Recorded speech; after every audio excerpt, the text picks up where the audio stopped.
how's it going? I'm Marlena. Thanks for wandering by. Welcome to my month gone by video. This is the video where I review the previous month and I show you all the things that I got up to in the month of June 2023. I have a humongous humongous stack of decks. I was a little bit maximalist in the month of June, so we're gonna go through it and we're going to do kind of like piecemeal with the deck families that I used, because while I used lots of decks, I didn't use lots of decks a lot. I used lots of decks together and you'll see as we get into it. So this is my journal. It's the same journal that I was in for the month of May. I also used in the month of June. This is a Lectern, that's how I pronounce it, Lectern 1917. This is a B5 and it is soft cover. So I did my May is in there earlier, and so we'll just go ahead and flip to June. Oh, these are my favorite highlighters and my favorite everyday carry. So this is the, oh my gosh, the Uniball Jetstream in black. And then this is the Stabilo highlighters. I have a set, and these are just like my absolute favorites. I always have to have something in my hand. Anyway, so just starting into my journal, I set it up now. I do a calendar page, and this is where I keep track of the deck-ins and anything special that's going on, you know, important things like payday, Flag Day, that was very important. But we also had Father's Day in June. So I also noted all the practices that I get into. I do a month ahead, the monthly medicine, which is part of Dawn Michelle's membership here on YouTube. I always leave links to that down below. My deck and walk, which I'll leave links to down below as well. That's the series that I've been doing and leading, where we're walking through the zodiacal wheel of the year and focusing on the decans and astrology and tarot correspondences. I do daily draws. I started this weekly wisdom practice of my own. So these are my own practices. Walking the Self-Worth Path is part of my friend Lisa's membership, where we work with her book and do some tarot work in there as well. Monthly Muse, which I'm going to be renaming because Monthly Medicine, Monthly Muse. This is, you know, I'll show you the page and get into that. And then Animal Gnosis is part of Tegan, who is Cosmic Creepers Tube here on YouTube, has a Patreon and different tiers, and she does something called the Animal Gnosis, which is something that I've dipped in and out of, but I really love to do it. And then this month I really got into the Animal Gnosis, and you'll see as we continue. Okay, so let's flip the page and take a look. So this setup, this is where I note all of the tarot decks and all of the oracle decks that I was working with in the month of June. As you can see, it's a lot. It was just a lot. And I think I'm going to, for next month, for July, well, we're in July now, but for the month of July, I'm going to tone that back down a little bit. But it was a lot of, it was a lot of fun. It was really good to do big tarot. And then I note down here some things, what I was working on. I didn't write any poetry this past month. The summer tends to be really busy, so I didn't have, I just wasn't inspired for my own particular writing. Reading, literally for reading, all I was working on and reading were all of the books for my tarot and astrology study towards the deck and walk. And I noted just a couple of books that I wanted to show you that I got new. I'm going to at some point do like a updated Deccan resources video, and I'll put that out there. Also just wanted to note that I got in this month, my buddy Dawn Michelle's book came out. connecting with the tarot. And I had the digital version of this before when it was by a different name. But yeah, I got this in and I'm so excited about it. I cannot wait to work with it with a particular deck. So this is something that I've been waiting for and I'm looking forward to it. So yeah, just shout out to my buddy Dawn.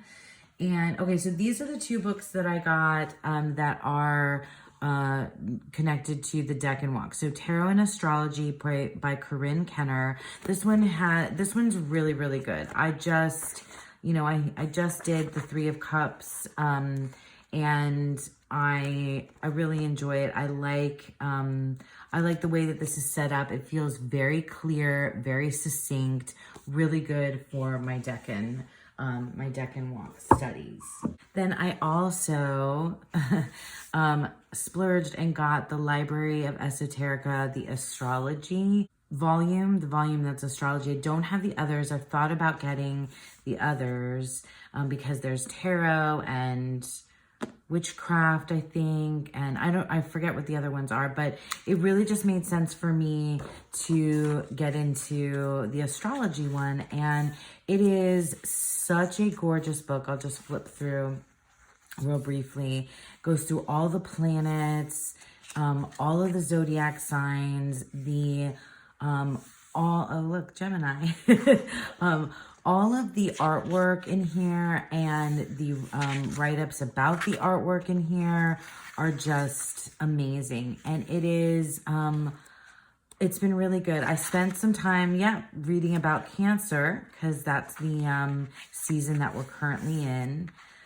It's just gorgeous, gorgeous, gorgeous book. And it was on sale when I got it. So, that's Scorpio. I cannot wait. So each season, I've been like spending time trying to deep dive into the zodiac signs, because beyond my own sun sign of Gemini, I really have very limited knowledge of the zodiac signs. So those are the two books, or three books, I should say, but those were the two books specific for the Decan. Okay, also here, let's see. I noted what I was watching. When I am overwhelmed, which I kind of was at the beginning of June, I was just, I started a new job. My kiddo is home for the summer. There's a lot of activity and a lot of things going on.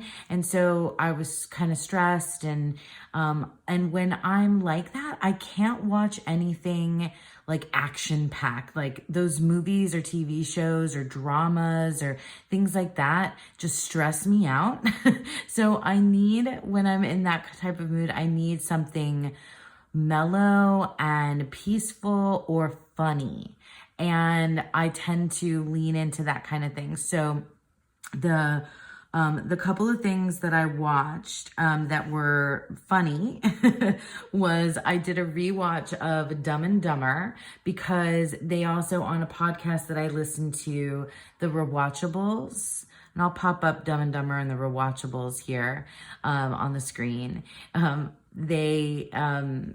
They did Dumb and Dumber. So they were rewatching and talking about the movie Dumb and Dumber, which is like near and dear to my heart, something that my brother and I just like still quote to this day. Big Jim Carrey fans. Anyway, so Dumb and Dumber, one of my favorite movies, was super fun to rewatch.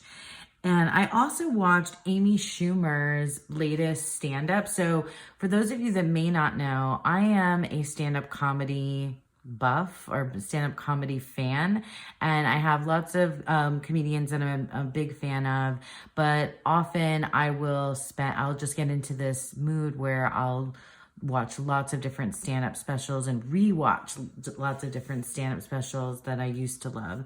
But Amy Schumer has a new one, but it was hilarious. She is hilarious, big fan. And then I'll talk more about The Crow, because that's related specifically to my animal gnosis, which was The Crow. So I rewatched the movie The Crow, which is kind of outside of this other realm of funny and relaxing. The Crow was just a whole mood. It was a different thing. But finally, what I spent most of the month binge watching in June is the Great British Bake Off, or the Great British Baking Show, whatever they call it. And it's just so chill and relaxing and peaceful and like sweet and funny and just very easy to watch. That's what I spent watching in June, and it helped me ease my stress to get me through the rest of the month. Let's go ahead and talk about my tarot practice, and we'll start with the practice that I do, that I committed myself to do every day for, oops, I missed the very last day though, June 30th, I missed. I did it last month. I've done it some other months before, where I do a daily draw, and typically I choose an oracle deck that I want to spend time with and deliberately spend every single day with for a month, so I can get to know it. And I spent the month with the Fallen Angel Oracle cards. Okay, so these are the Fallen Angel Oracle cards, and I totally got rid of the box, put it in a bag instead.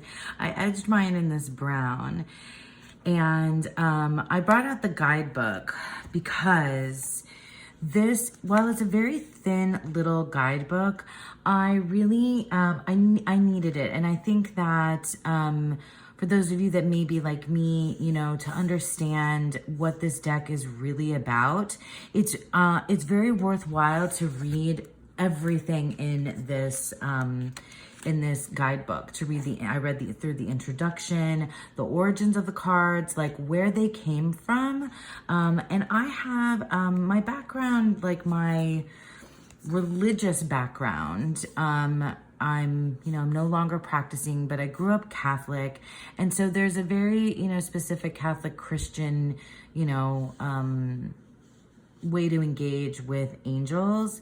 And as I moved away from that, I wanted to kind of reintroduce the idea of angels and demons, fallen angels, which, some may call demons, in a particular practice, and kind of wrap my head around the mythos there, the symbolism and metaphor that can bring something to my everyday life. And when I first started working with this deck, let me start flipping through cards. When I first started working with this deck, I hadn't read in the guidebook yet. And I was doing myself a disservice because the images are really stunning, and the key word here and the name of the fallen angel, like the key word I could work with, but there was more to it. And this is a very bold, in your face, very, I don't know, just like smacks you. It really does smack you with the truth. And it really gives you, it just doesn't hold back. And there's a very good reason why. And it's the energy that's embodied by these fallen angels, and not knowing where the intention of the creator of this deck, as well as, how, where the fallen angels came from and their specific story. I wish there were more, and I would like to spend more time with this deck, and like to spend more time kind of learning the story of each one of these particular fallen angels. And the thing about them is it's not black and white, and it's not good and evil, good or bad. There is a whole spectrum of what is the word I'm looking for? There's a whole spectrum of interpretation here in terms of like the way that you can work with this type of energy. And there was, for me, like very key takeaways from the image, from the word, and from the small write-up in the guidebook, where I would just pick out like a key phrase that really felt like it was the intention for the day, So let's look at like I know I'm not pronouncing that correctly, so buoyer. There's an element and a planet associated with it, which is important too, and something that I enjoyed kind of working with in terms of like how I'm getting to learn astrology in the deck and walk and everything. So there's a message here: nurture your health and gather supporters for future challenges. And then it goes on, and then there's a card motto: help and healing. So like of this, there would be words and phrases that would stand out to me as sort of, I don't know, how to have some sort of intention, or what to look out for, what to be, cognizant of. A lot of it felt very connected to my interactions with other people, or how I would strategize for things. And that's because a lot of the mythology around fallen angels has to do with like war against, like angels warring and fighting with one another. That is a lot of the kind of storyline and theme that came through here.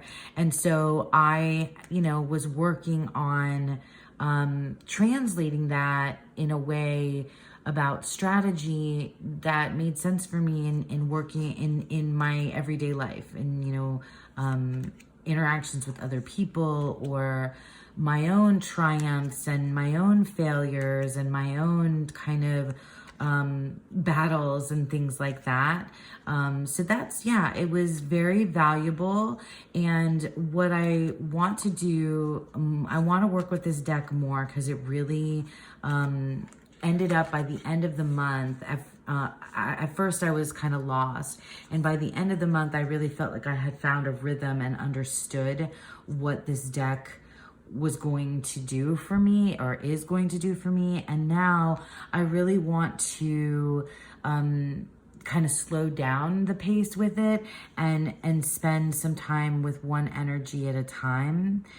So that's my plan for the future, when I get another chance to, when I work this into rotation, or when I feel called to work with this particular deck again. So that is the Fallen Angels Oracle cards. Okay, so let's take a look at two of the practices that I do: the weekly wisdom and the monthly muse, which is I'm calling my muse. I didn't bring the deck out here, but this is a card from the Divine Muses Oracle, and the card that I got was the Ancestors card. And so it has a lovely guidebook. Like I told you, I was kind of guidebook heavy this month, and I really have enjoyed that. I've enjoyed reading. I've enjoyed rewriting quotes from the guidebooks, and it's been a really wonderful way to kind of thread the theme of my month together. So the Ancestors card, these are some of the quotes. Familiar patterns tend to be repeated for several generations, both positive and negative, and ancestors want us to recognize both. Our ancestors live in our blood and our bones. And you'll see when I get into the monthly medicine piece that the ancestor spirit, I sort of felt a very strong grandmother vibe happening in the month of June. I felt very close to the spirit of my grandmother, who has passed away, and just this very strong pull towards like a divine feminine and a wise woman energy that I was really tapping into and calling upon for my work through the month. So that was the monthly muse. And then for the weekly wisdom, this time I used a combination of 3 different decks. So for the weekly wisdom, I really just like to, when I have the time to set up for the following week, I want to kind of have a vibe that to carry through for a longer period of time, not just a key takeaway for the day, but something to think about throughout my week. And I break my weeks by my work week. And so I used the Blessed Bee cards, the Intuitive Night Goddess, and the Rumi Oracle. So the Intuitive Night Goddess was totally a choice informed by the Ancestors card. I let that kind of guide me so that I could have that kind of divine feminine energy enter in my into my practice. So let me go ahead and show you what these 3 cards look like together. So first, let's talk about the Blessed Bee cards by Lucy Cavendish. So this deck over here, I really need to edge mine. I don't know if I'm going to do multicolors or not. But this deck was a total, Don Michelle made me do it.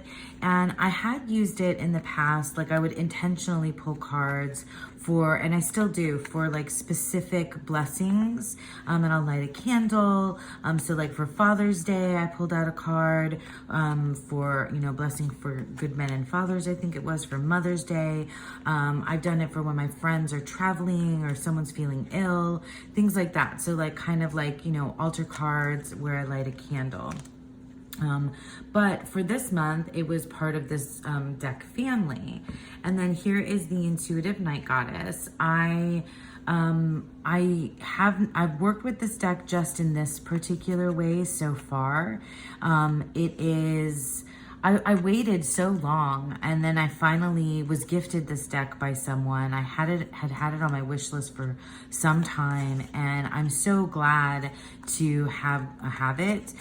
It certainly resonated with the ancestors, wise woman, grandmother, divine feminine. So because none of these figures are tied to any specific like goddess, it just worked for me as a more kind of overarching, all-encompassing kind of feeling for a grandmother, wise woman spirit to enter in.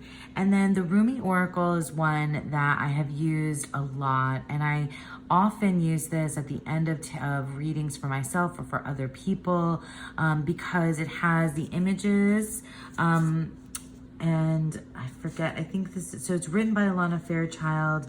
I forget the name of the artist, but they also have that Hero's Journey, the artist. But then on the back, it has excerpts from Rumi's poetry. And I love this color purple, but I also really, really love these messages. I prefer the Rumi excerpt to Alana's piece underneath it, but I don't know, sometimes yes, sometimes no. I really, really love this. So there, is a grouping of how they looked together. And the messages coming forth for the week were really good for me.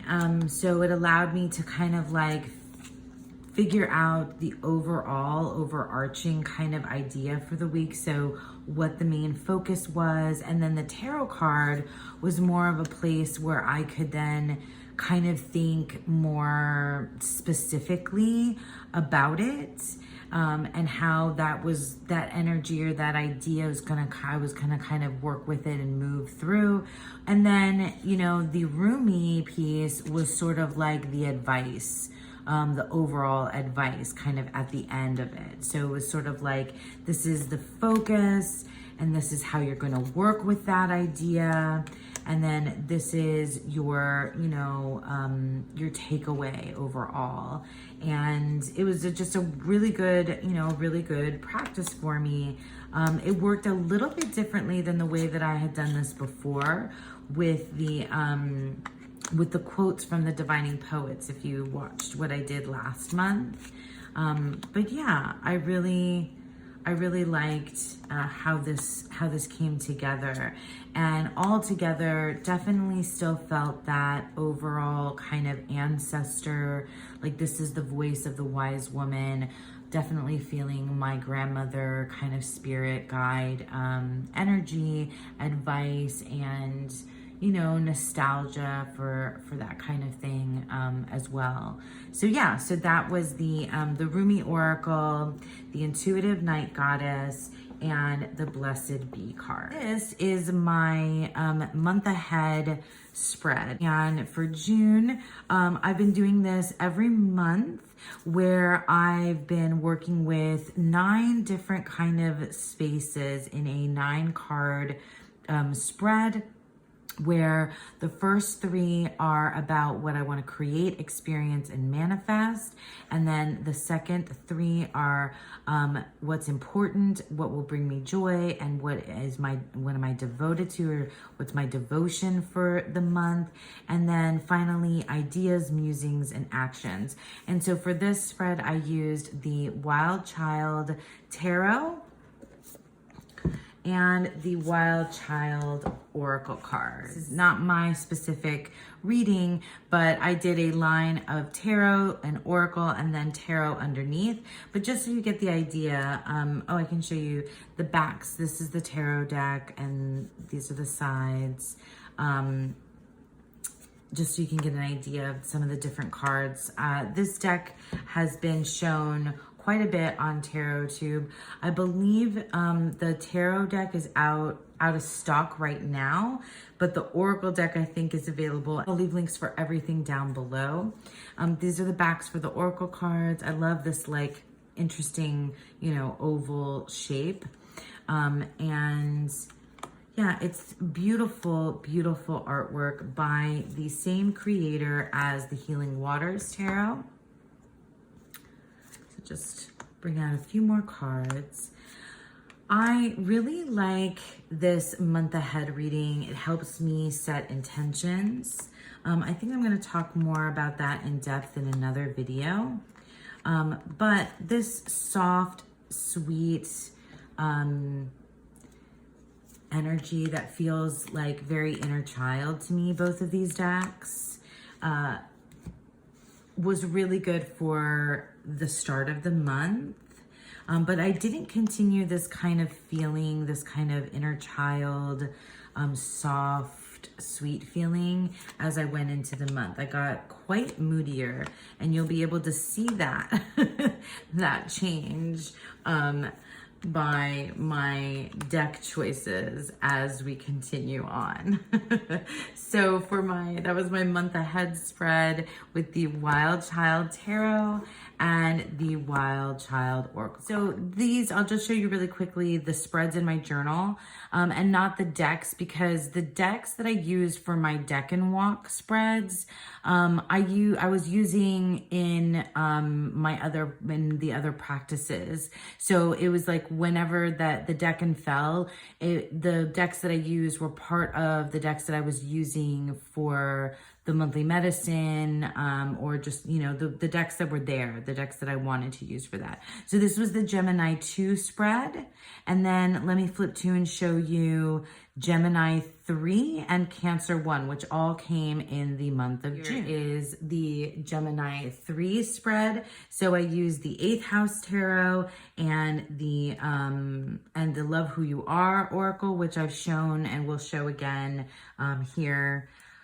And then I also had a moment, I'll show this, I also had a moment with the Queen of Cups, and that was from the Intuitive Night Goddess Tarot. So the Queen of Cups showed up for me several times throughout the month. So I just wanted to spend some time with her, and it felt very, again, connected to that ancestor energy, that grandmother, wise woman feeling that I was getting from the beginning of the month, that sort of followed me, held my hand, and walked me through the month of June. And then finally, this is my Cancer 1 spread for the deck and walk, and I used the Tarot of the Holy Spectrum, the Infinity Edition, and I used that deck with another practice, so I'll show you guys that when we get to it. Okay. Let's talk about the crow.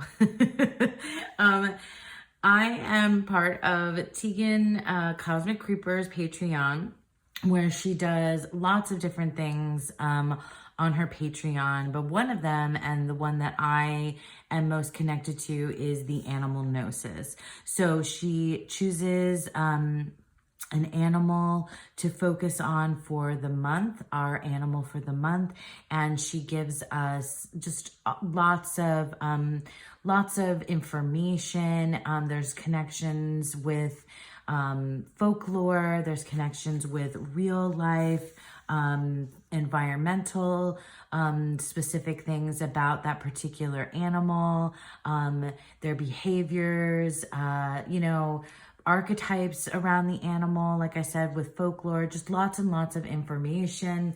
Sometimes she provides a tarot spread for us to do. If she doesn't, I do my own. But yeah, so I fully immersed myself in the crow, because crow was our animal for animal gnosis. And and then she also has a discourse on Discord, where we can talk with the other folks that are that are members about particular animal.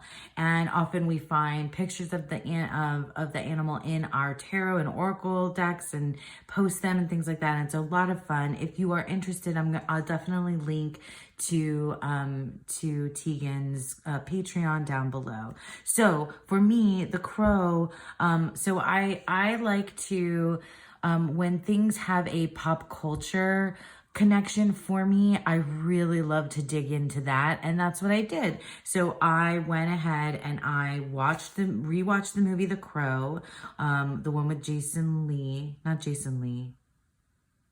Brandon Lee, the one with Brandon Lee, Bruce Lee's son, Brandon Lee. And I know I'd seen the movie when I was a teenager. It'd been probably since then since I'd seen it. And it's just sad and melancholy and dark and brooding and moody and perfect. There was lots of thunderstorms happening here at the time. So I snuggled in, watched the movie, and then I also wanted to paint this. And I looked up how to draw a crow. And this looks more like, I think more like a raven than a crow, or more like a pigeon even, but that was my attempt. And then I went ahead and did a reading for myself from the Crow Tarot. So I grabbed the Crow Tarot by MJ Cullinane, the Crow's Magick Tarot, and the Santa Muerte Tarot. And I knew I had done this reading before with the Crow, and I was listening also to the Crow soundtrack. I was like, I told you, fully immersed in this idea of, it was just very much, because the movie is very much about themes about death, and there's vengeance, and then there's all this stuff about love, and it was just like, perfectly moody for me. And so I picked out these 3 decks, and I found the spread in the guidebook for the Crow Tarot, and I did this particular reading. So now let me just go ahead and show you what these decks look like together. So here's what this deck family looks like together. In the center is the Crow Tarot. These are the backs. And here on the sides is the Crow's Magick Tarot. This is out of print. And this is what the backs look like of that. Or I just showed you what the backs look like. And then finally, the Santa Muerte Tarot on the edge. And these are what the backs look like for that deck. I have not used these 3 together before, but I felt very much drawn to do so when I was doing this work with Crow's energy, Crow's archetype, Crow's magic, and my own personal gnosis about Crow as a sort of spirit, kind of giving me that same, ancestor vibe there as well, but certainly about cycles of life and death and coming to terms with mortality, and that kind of idea is certainly in there. The Crow Tarot by MJ Cullinane is very much a Rider-Waite-Smith clone that, you know, has just a crow in place of the people, really, in the scene. The Crow's Magic Tarot I've talked about a lot here on my channel. It's this super funky kind of 90s vibe, very in keeping with the Crow movie, that is, it has animals, it has dinosaurs, it's a little bit pippish, it's got this really bizarre graphic design. I love the black background. It certainly makes me think outside of the box, because the keywords that are attached here are really unexpected and unpredictable.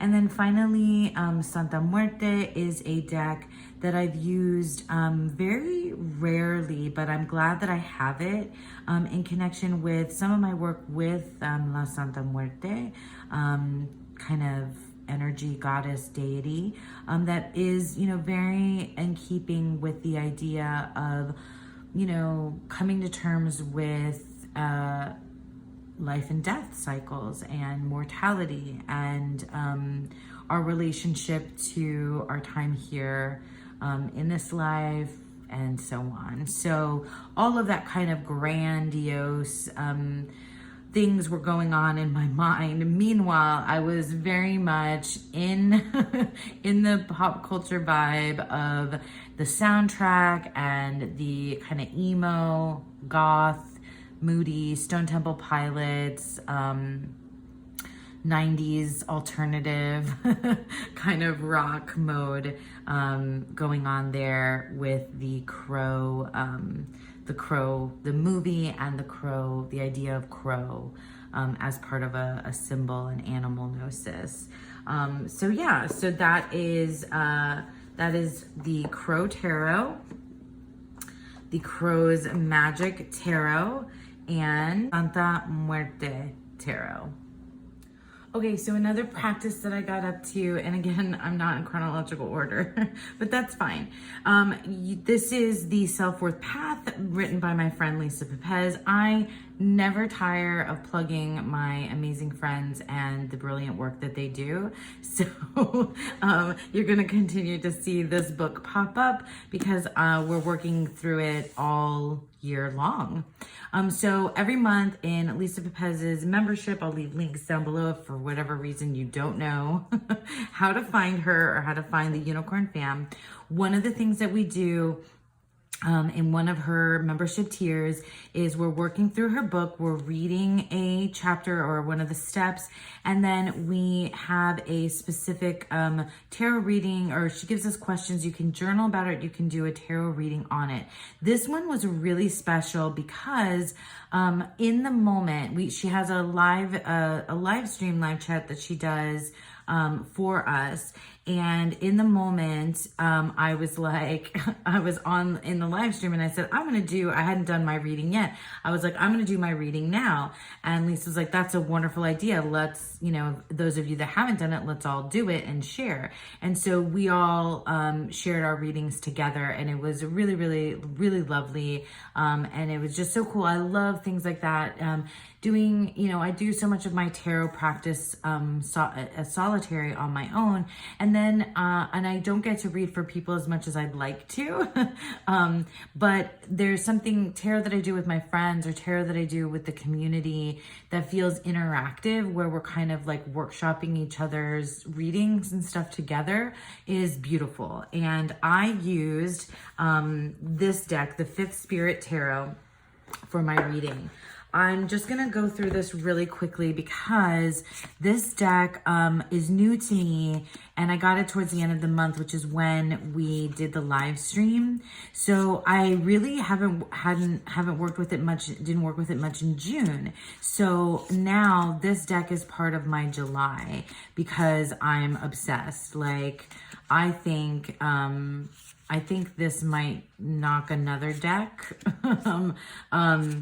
into perhaps a rehoming list, because I don't know, maybe you guys can guess what deck that is, but because it is I don't know, the colorway or the like the modernness of this particular deck, and the pippishness of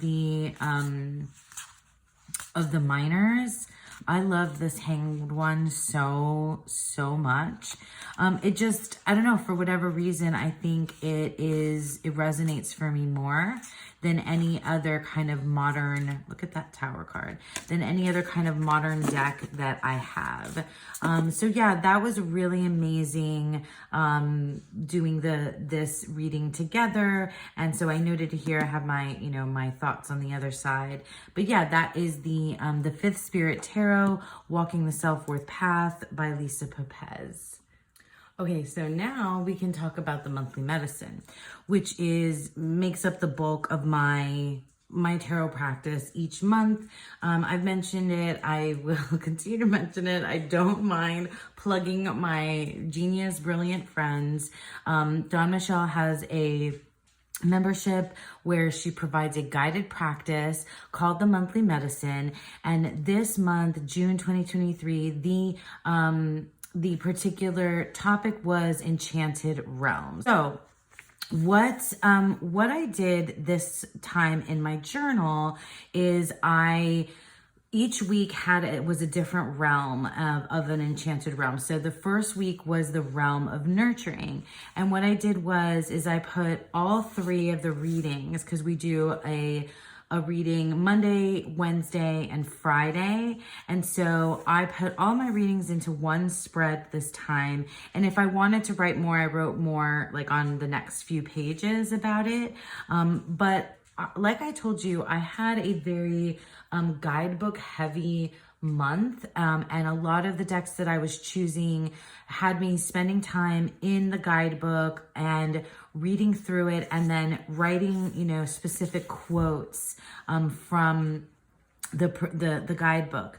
The first week was the realm of nurturing, and it was very timely, especially since my month card was the ancestors, and I was working with that grandmother energy. And so naturally, and I was also moody, and I was feeling like inward and maybe a little bit dark and a little bit witchy, and a little bit moody. And things changed for me. You'll see I lightened up a little bit as the month progressed.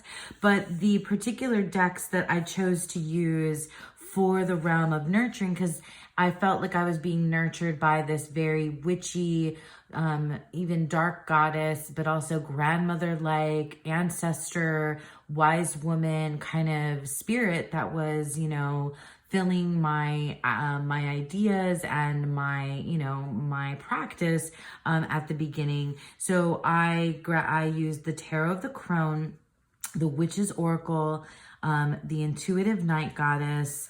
I added in the Klimt Tarot and the Stunning Tarot as well. And so you'll see I have used my Canon Ivy, and I had different variations of those particular decks. So why don't I go ahead and show you what that deck family looks like together. So here we have an example of this particular deck family using all of these decks. So this here in the center is the Witch's Oracle. This is what the backs look like of this deck.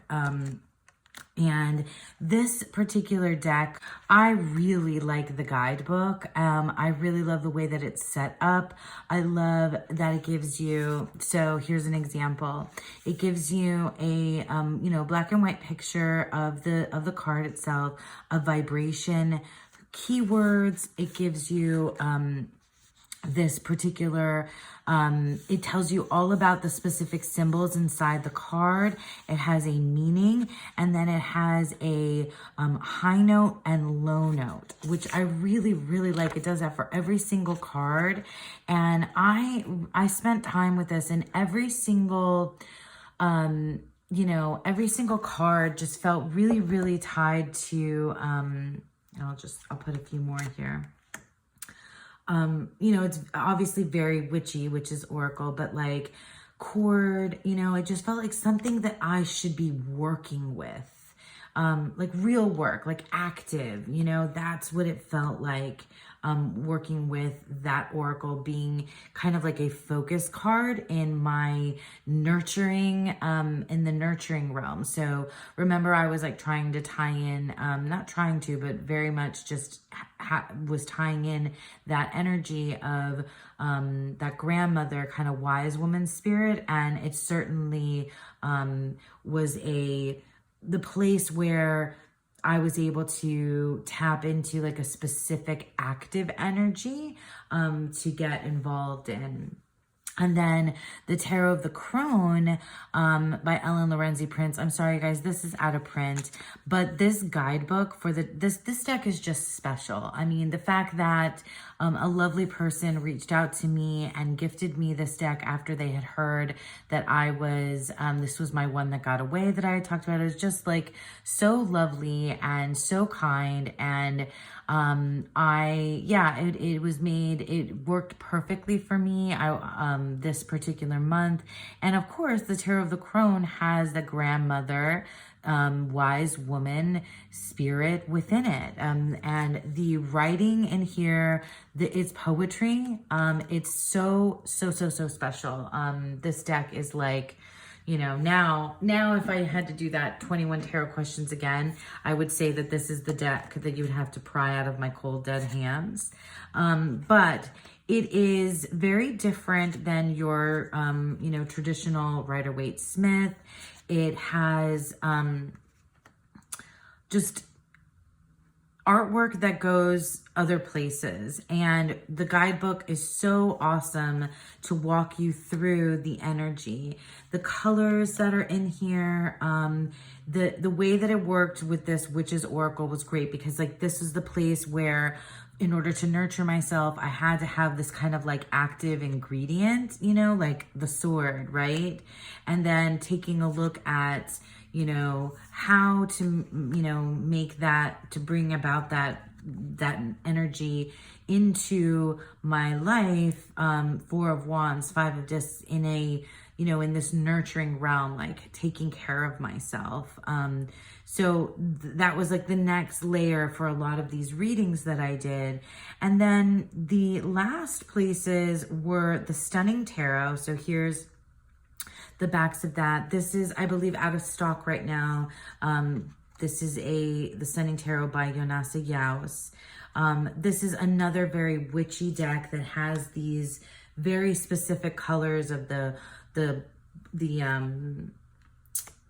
black and the red and the orange and the purple. And so for obvious reasons, aesthetically, these work well together. But then this, you know, this tarot then gave me the opportunity to expand upon the reading, like where are, you know, these energies going to be moving then. And there were specific spread positions, so it's, you know, it's a little bit hard to describe, but then, you know, this is kind of the place that we went with that. Let me put some more Tarot of the Crone down so you can see the Devil, the Nine of Wands. So as a deck family, this is, here's Strength, one more. So beautiful. And then there's grandmother energy in here specifically, which is really great. So yeah, so then finally I brought in the Klimt Tarot, and here's the Klimt Tarot.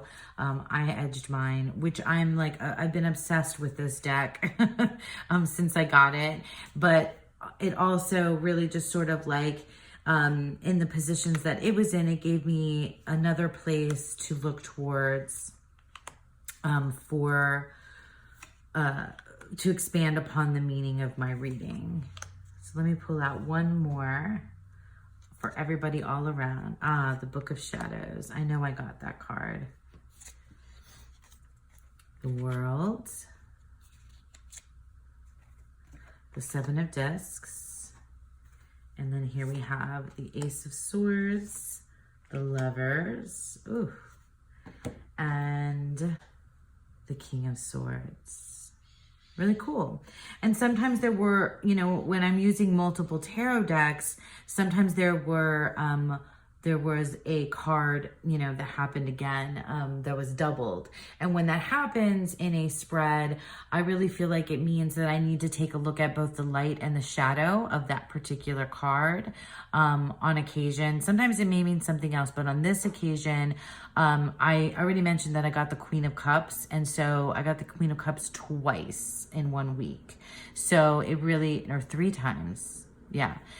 So I really needed to spend more time with the Queen of Cups. So yeah, so that is the Witch's Oracle, the Tarot of the Crone, the Stunning Tarot, and the Klimt Tarot. Okay, so the next week in the monthly medicine was the Realm of Exploring. And after having kind of gotten that starting point, going inward to kind of figure out, the nurturing piece, then I started venturing outwards a little bit more. I still was a little bit moody, and my deck choices definitely reflect that. But this particular week, I worked with the Magical Botanical Oracle, the Hieronymus Bosch Tarot, the Untamed Spirit Oracle, Tarot Nuages, and then I also threw in the Surrealist Tarot ones. It was kind of like a really out there kind of week for me. So it was just sort of exploring all kinds of ideas in the realm of mystical worlds and other places. And it was sort of I don't know, being in these worlds with these particular cards felt like old-timey and futuristic, tied to the earth, tied to some other land as well. But yeah, so let me go ahead and show you, let me show you the other page. I did split this one up into a couple of pages rather than all in one spread. So the Realm of Exploring,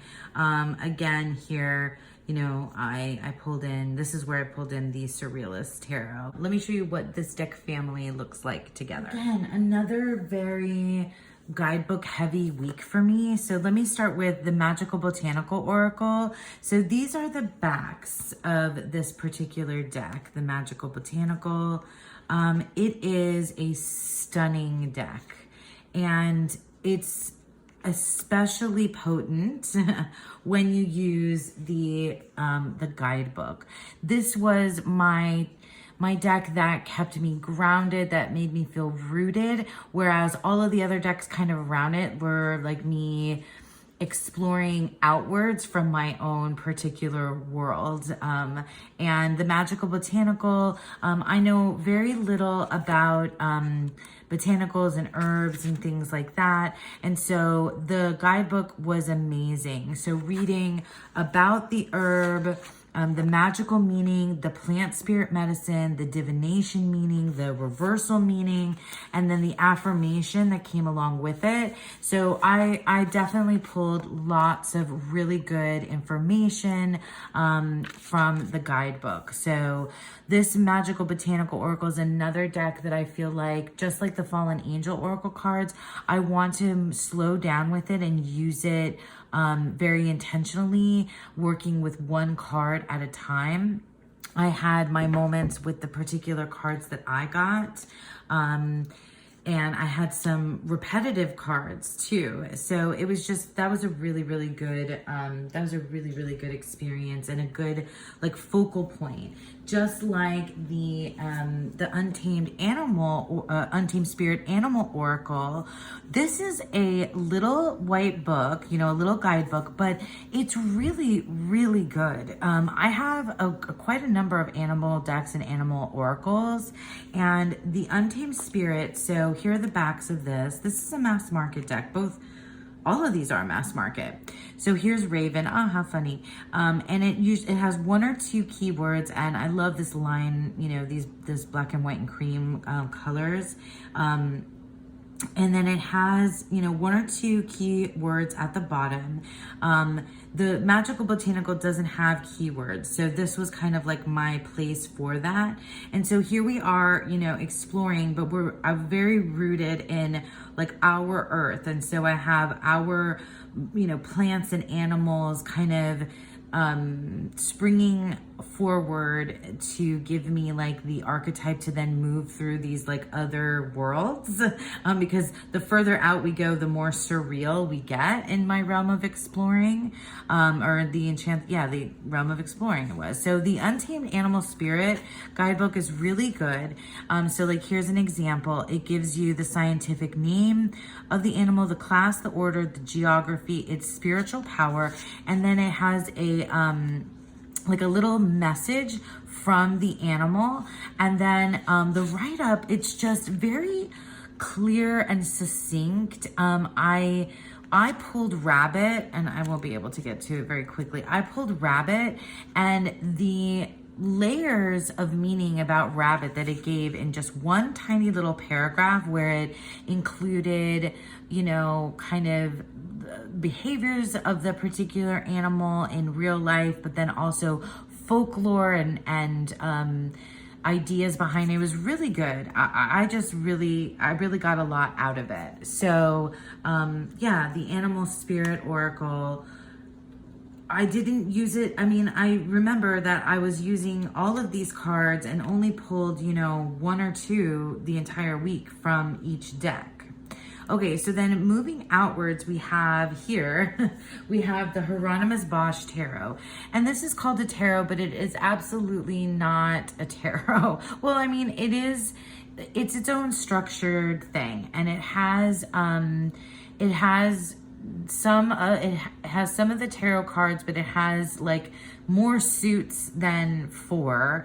It does have the 22 majors. Many of them are renamed, but it has like the suit of berries and the suit of birds and the suit of skates, and then the suit of swords and the suit of vessels, and each of the suits only has an ace, and then like all of these court cards. So it's very different. And then it has the 7 deadly sins in here. Hieronymus Bosch, really cool artist. You know, I think I read that he was like the father of like kind of like surrealist art. And oh, I can't remember the time period now that we're talking about, but like so bizarre, so out there, really cool guidebook. Definitely used it like an oracle deck and not like a tarot. Here are the backs of the Hieronymus Bosch, and it has this like blue gilding. This was a deck that was gifted to me. It has like, you know, key phrases on the card itself. So that's really where I went. So now from the, you know, from that like focal point where I was kind of grounded, then I was able to kind of reach out into this very bizarro world. I see the Queen of Vessels, I got her. But the messages in the Hieronymus Bosch are really like mundane. It's very kind of practical advice, even though it's these really weird scenes. Hieronymus Bosch Tarot, I feel like, is the type of deck that is, I won't use all the time, but I'm glad I have it because I like that it's transportive and very weird. It's almost, it's super confronting, but it wasn't like mean or scary. It was actually kind of practical advice. I don't know. I didn't expect it to be, but it kind of was. This felt, the magical botanical felt much more mystical. And then certainly this last, well, no, not the last one. I have one more. This deck here, that is the Tarot Nuages. This is so cool. This is a Marseille style tarot, and it just has this little white book, but it is built in this land of this town of Nuages. And it has, each of the suits has its own like little creatures that are unique to that particular suit. So we have like, you know, these little like gremlins. Oh, here's the town, which I did definitely pull that card. So that's an extra. It has the gargoyles and the swords, and it has, well, it has all different kinds of stuff in the majors. And here I'm only getting majors now. It has these little mushroom guys in the coin suit. So it was really cool. I loved this little world, this little town. I used this deck in monthly medicine, but I also used it elsewhere just for myself. That I didn't like, you know, readings that I didn't record. So yeah, so it really was transportive and really, really cool. I very much enjoyed it. And aesthetically, you know, this whole kind of thing just really works. But that wasn't the only reason. Oh, and finally, I used the Surrealist Tarot. Okay, this deck has just a little white guidebook, and I've talked about this deck a lot. Here, and it's only, you know, because it's only like this much because it's the translations are in there.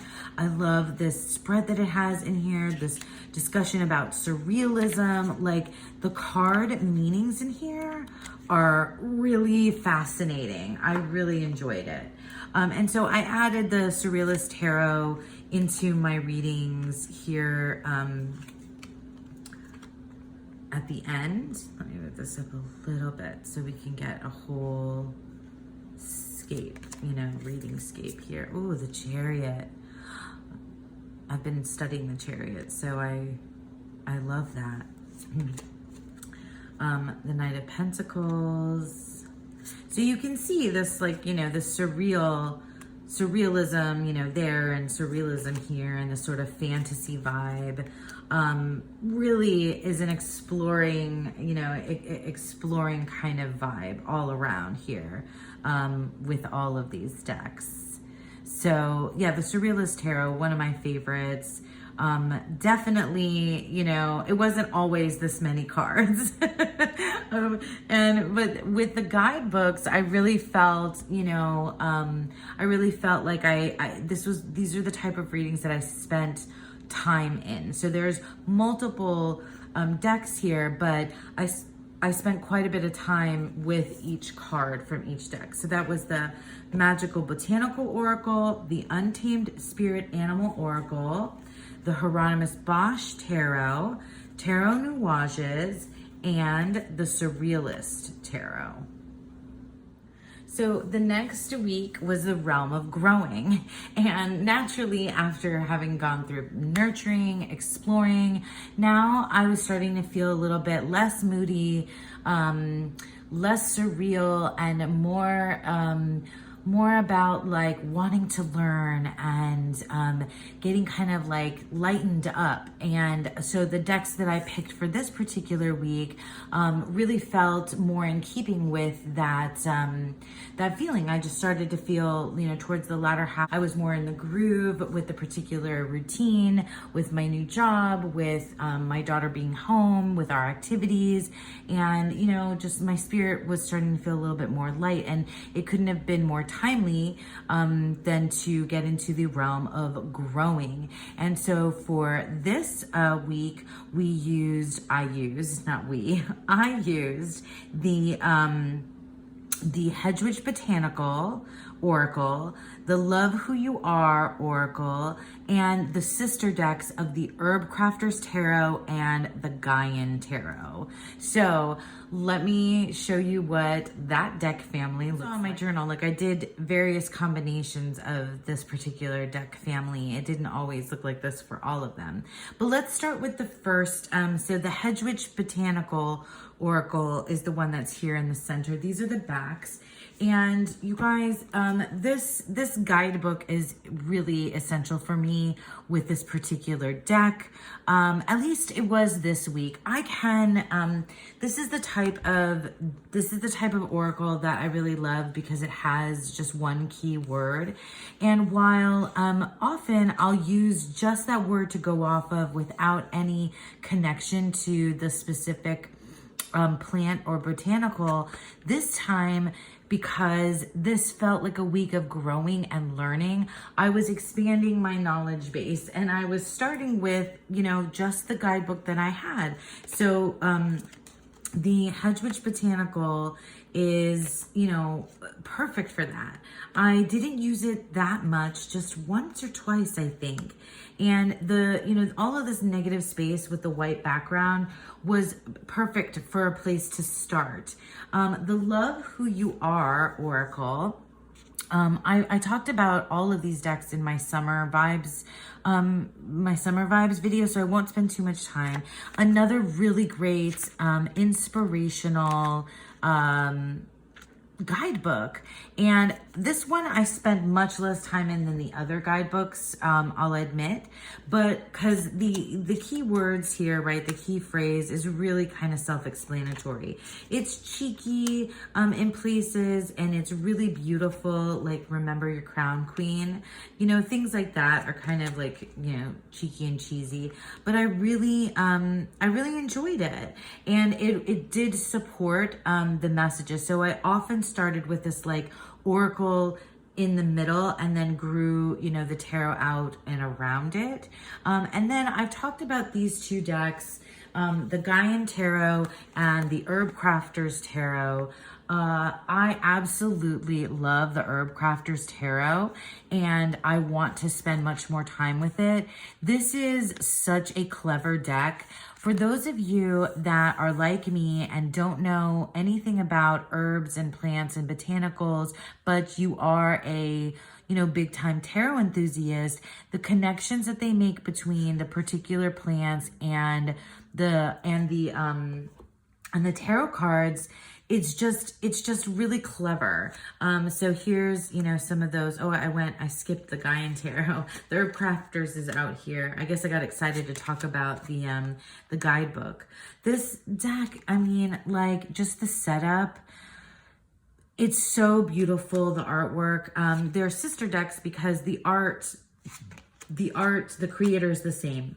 The artist is the same for the Gaian Tarot and the Herb Crafter. I really felt like the Gaian Tarot, which is another amazing guidebook, and I love both the Herb Crafters and the Gaian Tarot because it goes, yeah, see here, it does the numbers, and so it goes by the number and not in sequential order of the suit, not like ace to 10 of the wands and then the courts. It goes just all the threes and then all the fours, fives, and sixes, and so on.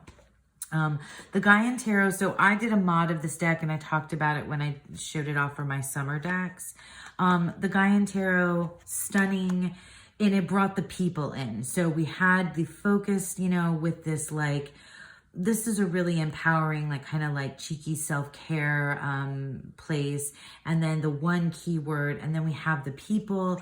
And then with the Herb Crafters is like the essence of everything.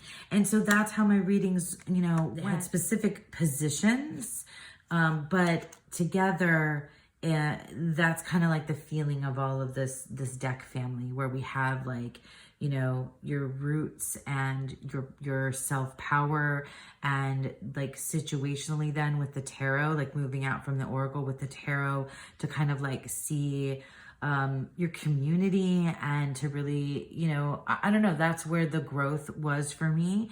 And then the essence of things with these herbs. So it was just a lovely, lovely realm of growing. So this week we had the Herb Crafters, the Hedge Witch Botanical Oracle, the Love Who You Are Oracle, the Herb Crafters Tarot, and the Gaian Tarot. So finally, the last week of June with the monthly medicine was the realm of connecting. So after the nurturing and the exploring and the growing, in this month, it really felt to me, the themes for me came together. Things got much more colorful and vibrant for me. You'll see in my deck choices. And I just, I sort of started feeling like I was coming from the ground and then going out into more like a more cosmic kind of place. And that was the vibe that I was starting to feel. And it was, you know, definitely connected to my everyday life, my interpersonal relationships, but here in this last week, it felt a little bit more like spiritual and connecting to otherworldly, and from a less like moody space to a more like vibrant and like yeah, more vibrant kind of space. So this was the spread that I created, and the decks that I used were the Cosmic Oracle, the Tarot of Invisible Light, the Rohrig Tarot. I don't know if I'm pronouncing that artist's name correctly, Rohrig, and the Tarot of the Holy Spectrum, the Infinity Edition. So let's go ahead and take a look at what that deck family looks like together. First, I wanted to say, I think I didn't mention that I've sort of been getting, calling these types of readings, I think I got the name from Magick at Catamancy Tarot. I'll link to her as well. But anyway, the patchwork reading is what I've been calling this. Dawn Michelle calls this multiple deck readings, maybe something different every time, but layered readings is one of the things that she calls it. Patchwork reading, I know she calls multiple decks deck families. That's what Dawn Michelle does, but I like the idea of a patchwork reading, and I love that term, and I got that from Magick. So let's take a look at, so the Cosmic Oracle is this in the center, and I love this deck. There's another deck by the same creator that I also really like, and it's this very cosmic vibe. It has these key phrases. I don't often actually go into the guidebook with this particular oracle deck, and so this week, while the other weeks were more guidebook heavy, this week was not. So I had most of my readings I did with the Cosmic Oracle here in the center, and then this deck, the sorry, I called it the Tarot, I always get it wrong, it's the Invisible Light Tarot, and this deck is not out of print, but it is pricey because the creator has very limited copies left. So this is the backs of that one, and this deck is photographs. It's stunning. I've shown this deck lots of times before on my channel. It is a Rider-Waite-Smith inspired deck, but these people, these images, it's such a mood, but it really goes well with lots of different types of energy, with lots of different types of readings and decks. And this for me was like a bit of an anchor. So we were, kind of heading off into the cosmos here and connecting outwards. And this was still like a little bit of an anchor to kind of keep me, not completely floating away. And then this deck here is the Rohrig, I don't know how to pronounce it, but the Rohrig Tarot. This deck is in print. I thought it was out of print, but it is in print still, and you can get it. I was gifted this deck by a friend, and it's a Thoth inspired or Thoth based deck. It's stunning. It's hard. It's unwieldy though, because it's this giant deck, but I really, really love it. It has the keywords that you see in the Thoth Tarot. It's a little bit pippish. It's like got these kind of strange pop culture, definitely has nudity.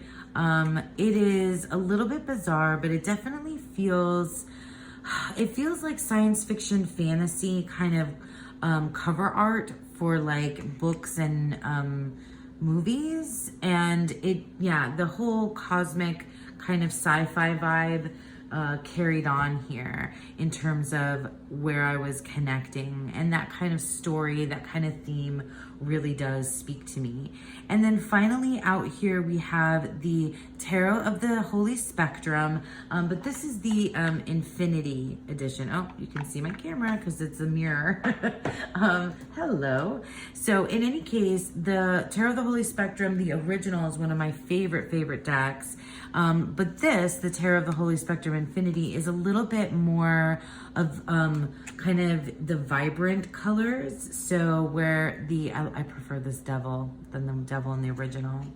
It's a little bit more vibrant and adds in some more colors than you see in the original edition. I love them both.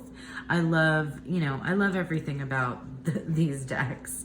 The Tarot of the Holy Spectrum is, you know, it's really one of my favorites. Oh, that looks cool, huh? Let me add in another one here. So a little bit more of that kind of pink colorway, blue and pink colorway. So yeah, this very last week was, it was a deck family that kind of brought me, you know, into the cosmos, into like a little bit more of a spiritual plane, kept me a little bit anchored.